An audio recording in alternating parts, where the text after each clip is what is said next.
What's the meaning of bureau?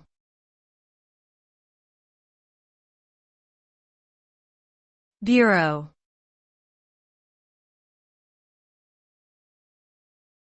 Bureau.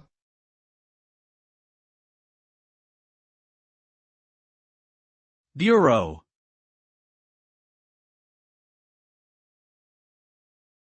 Bureau.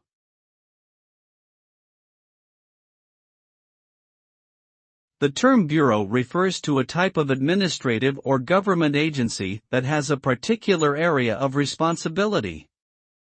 Bureaus are often organized under larger departments and are tasked with specific duties such as managing a particular program, enforcing regulations, or collecting data.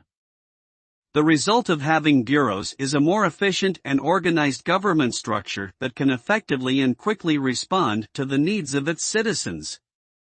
These bureaus can help provide specialized expertise in areas such as finance, law enforcement, public health, and environmental protection. Ultimately, bureaus exist to improve the effectiveness and efficiency of government services provided to the public.